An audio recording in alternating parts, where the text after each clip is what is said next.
So you heard this morning about the critical need to bring as much diversity as possible to our conversations. Without diversity, we are blind. And very often, we can use the ideas, the insights, the mindset of people who come from very different disciplines than ours, to progress, to understand change, and to adapt and change accordingly. So I think you're going to be surprised by our next speaker, who comes from Brazil. It's my great pleasure to introduce Roджер Գրեյսի.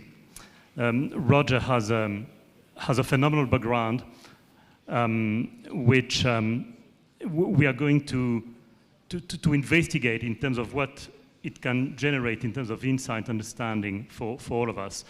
Roger's come from Brazil, as I said, and is a 10 times world champion of jiu-jitsu, and particularly in mixed martial arts, which is a tremendous achievement just by itself. So, Roger, can you share a few words about yourself, who you are, how you came to jiu-jitsu, and what it means to you? And we'll try to find the video in the meantime. Okay. So, first, it's a great pleasure being here, Thierry. Thank you, Mr. President. And so, to talk about a little bit about myself, it's, I don't know if people are aware of the Gracie family. My family it created a revolution into the martial arts world. And it all started with my grandfather many years ago when he learned jiu-jitsu from this Japanese that came to establish himself in Brazil. And I think what my family did to the art, they changed in a way that was a lot more passive.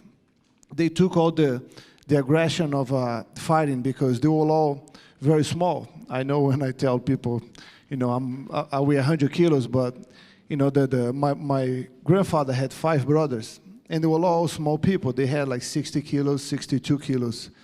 And my grandfather really believed what he had was something special.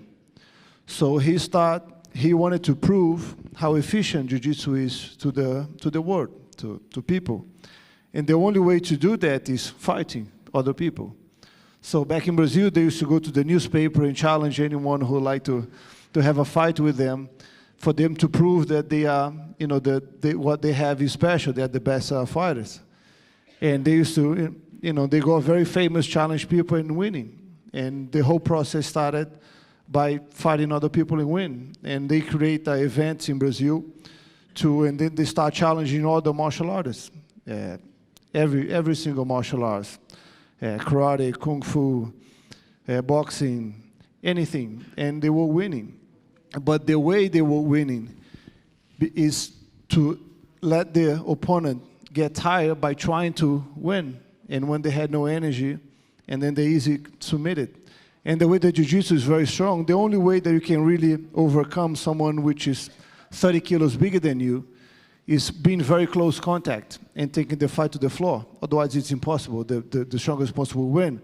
But once you're both grappling, then it's possible for you to overcome a person 30 kilos. And you know, just for you to have an idea, the longest fight they have, it lasts 2 hours and 45 minutes. The guy was much younger, 30 kilos bigger than him. So is a very passionate way of fighting. Jiu-jitsu, you don't need to strike your opponent to win. You win. You can overcome by, you know, chokes and locks, and I mean, and then you know, I don't know if people know the UFC, which is the biggest mixed martial arts event now in the world. It was created by my family to prove the efficiency of jiu-jitsu.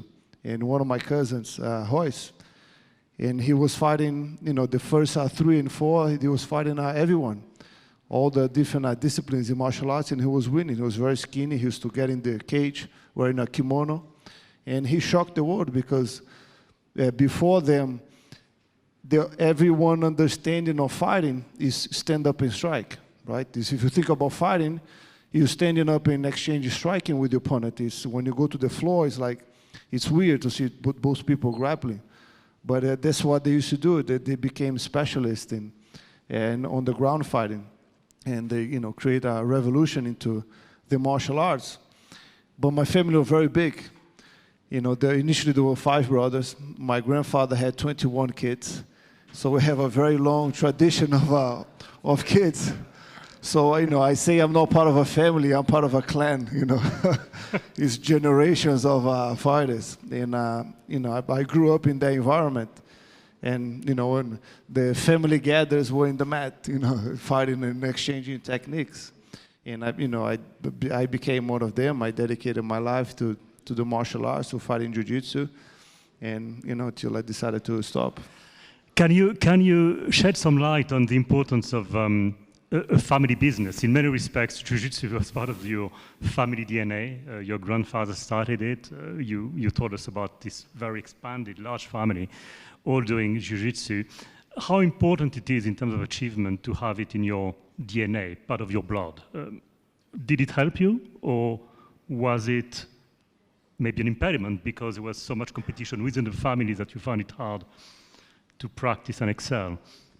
I think it's something that comes out naturally, it's, as far as I can remember, I was training with my cousins, learning from my uncles, my father. So it became very naturally. And with me, actually, I started training seriously late. No one thought I was going to become anything martial arts. I think when I was like around 10, 12, 13 years old, I was a bit of a chubby kid. And even my parents, they never really thought I was going to become who I became in the martial arts world. But, when I was around 14 years old, I set my mind. I went to spend our holidays with a few of my cousins, my uncles, and when I got back home, I'm like, I'm going to be the best fighter in the world. And, no one really believes me much, like a 14-year-old chubby kid saying he'll be the best in the world. It's like, okay, go train. But, I never gave up, ever. And it's, for me, it was just a choice that I made, and I, dedicated my whole life to it, and to the day I stopped. This morning, we had Arkady Dvorkovich in the session. He's the chairman of the World Chess Federation. When we boarded our plane to Yerevan in Paris, you were already seated, and I saw you playing chess on your phone. Is jiu-jitsu very similar to chess? What are the commonalities? It's very similar, but it's funny that I only realized how similar it is very late, on my late 20s, because, you grow up hearing that, fighting and chess are very similar, but I could never really create a connection until I started really playing chess. I mean, I'm far from being good at chess, but it was one of my hobbies. I love to play chess for a hobby. And when you start seeing in chess, you calculate the possible moves, like whatever situation you find yourself in on the chessboard, you can kind of see that, depending on the move you make, the game will go to a different direction. In fighting, is the same thing. Depends on the move, you see the game going to that direction or the other one. With the fighting, is exactly the same. Is the same approach, and the checkmate comes once you have a superior control in the board. And jiu-jitsu is the same thing. You get a superior position over your opponent, then the checkmate comes much easier. So it rarely comes from a position of strength on both sides. First, you dominate your opponent, then you apply the checkmate when his options are very limited. And chess are very similar. And so the way to relate that, I know there's an Armenian chess player back in, I think, the mid-90s, was one of the best chess players in the world, and the reason that he was so good, he had a best defense. He never attacked his opponent. He had one of the perfect defense. So so his opponent were attacking him. The moment that they make a mistake, now he capitulated on that mistake. And me as a fighter, every fighter has a different styles. But I'm very passive in a way that when I fight, I never start aggressive. I always, regardless of how aggressive my opponent starts, I'm always very passive and warming up and let him make a mistake.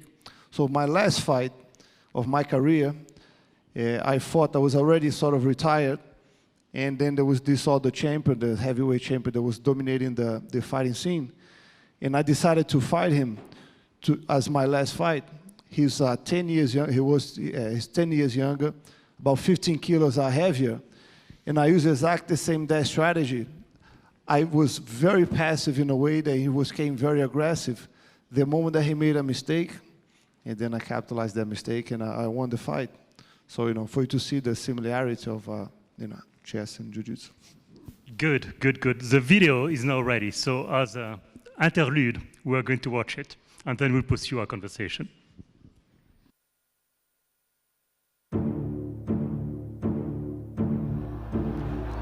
When you're born a Gracie, you're already born under pressure. Everybody want to be with Gracie, no? You know, like Bruce Lee, the Gracies are the next revolution of martial arts. Aí o underdog. It's time for the family portrait, and that portrait goes to the Gracie family. Tradition. We give the material, and he built what he wants. Without a doubt, he just wrote one more chapter, and a very important one. So it shows now that there's always some Gracie coming on.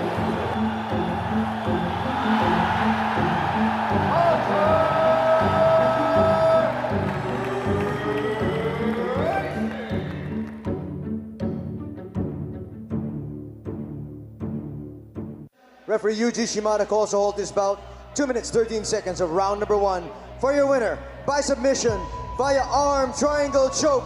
And now, the one light heavyweight world champion, Roджер Գրեյսի!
So, Roger, obviously, the level of physical preparation is stupendous. I mean, you need to be in exceptional form to be able to perform at that level.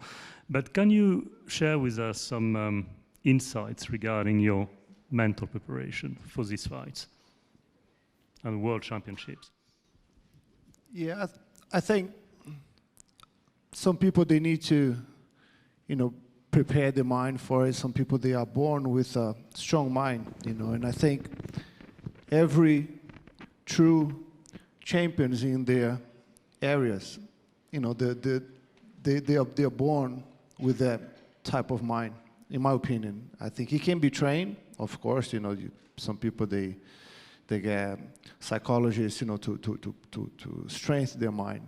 And some people, they're just born. And I think every true champion is born with that, because there's a quote I watched the other day, I think maybe 3 weeks ago, from the former president of the United States, Trump. And he was saying, for you to really succeed, for you to be great in what you do, you have to deal with pressure. And that for fighting is exactly the same thing. You have to be able to have a strong mind to deal with pressure, to deal with a stressful situation. which in fighting is right at your face. Someone is trying to destroy you. It somehow depends on the fighting style. But that it reflects for any aspect in life and any area. It's regardless of what your area is. If you crack under pressure, you're not going to go forward. You know, those people that, regardless of the situation that they find themselves in or how hard the situation is, if you keep a clear mind to deal and take better decisions at that moment, that's when you can really succeed, you know. So that means you won't make a mistake. So cracking under pressure means making mistakes. It's not taking the best decision that you could at that moment. And I think for me, you know, one of the reasons that I think I got so far was because I was always able to, regardless of the situation I found myself in, I always kept emotions out of it, kept a clear mind, and was able to make the best decision possible. So you just said that you kept a clear mind, you have always the situation under control, you succeeded in managing your extreme level of pressure. But do you have any tips to share? Did you meditate? Did you go for a walk? Did you practice Zen? What did you do in order to excel at keeping pressure at bay? So there's a few things that always help me. I always did a lot of visualization. So every time before a match, you know, it's inevitable that your mind keeps thinking on the outcome of the coming match. It's, I think, things you're doing. If you have a business meeting, you before the meeting, your mind will take you to that meeting automatically without you realizing. And until the event happens, you have full control over your mind. So how do you deal with thoughts, right? What does your thoughts take you? Does it put you into trouble?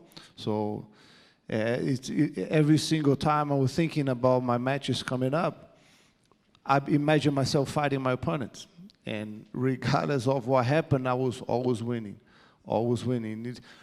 Sometimes your mind plays tricks, you put yourself into trouble, but then you click in and say, no, you overcome that, and then you win the match, and then you win the match. So I naturally used to visualize weeks before any coming match I had. So that was like extremely helpful because you already won that fight 1,000 times before you step into that ring.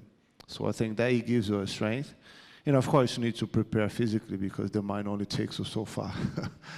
You know, they say fatigue makes cowards of us all, right? So once your energy goes, then that's it. Your body just not respond. So, you know, physical preparation is very important, but, you know, mentally, believing in yourself is as important as the body. There is at the moment, particularly in the US, an explosion of coaching schools and businesses. There is even one in Geneva called HINSA that was created by the doctor of Ayrton Senna, who is Brazilian as well, of course, a car driver. 350 people who advise global CEOs, policymakers, heads of state about how the lessons that you learn as a very high-level sportsman or woman can help you make better decisions. So do you have anything to share with our guests in terms of lessons, insights, tips about sleep, food, mental preparation, the necessity of exercising physically, etc.? Any tips that you'd like to share with the audience? I think something that is very easy, it's, you have to think our body as a machine, right? The brain is part of that machine. So if the better you look after your body, the better your brain will function. It's like exercise and eating healthy. You don't need to be an athlete. The minimum exercise. If you eat basically healthy food, so that means your body function will be better. So you'll be able to take better decisions. That is everyone should do. If everyone should exercise for their health, especially not if they don't think of the body. Think of your mind. It will help make you better decisions. In sleep, everything is part of it. It's not one thing alone. It will not work. Your nutrition, your food, your sleep, they all combining, and then you get a perfect machine to to take you wherever you want to go. That's a great conclusion to take us where we want to go. Well, thank you so very much. We would have continued this conversation with great pleasure, but sadly it's now coming to an end. But you are here for the next 24 hours and even more until tomorrow night, so we'll get a chance to talk to you further. And it's a fantastic pleasure to have you with us. Thank you, Thierry.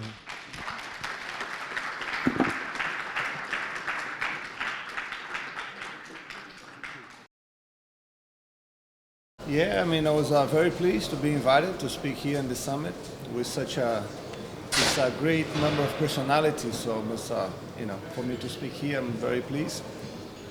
And this is my first time in Armenia. I'm having a great time. I didn't create any expectations, so I'm gonna get there and see what I'll see. And then it's been amazing. It's a beautiful country. I've been traveling around a bit. I've been some churches, very old churches, some monasteries. So it's been having a great experience, because I think that's the only way that we can really discuss ideas. And hopefully from here people will leave with better solutions to make the world better. Because we want to go towards greatness. And the only way to achieve that is if we work together. As long as we are separated, we go to a dark ages. So once we get together and work together, and then we can have a better world.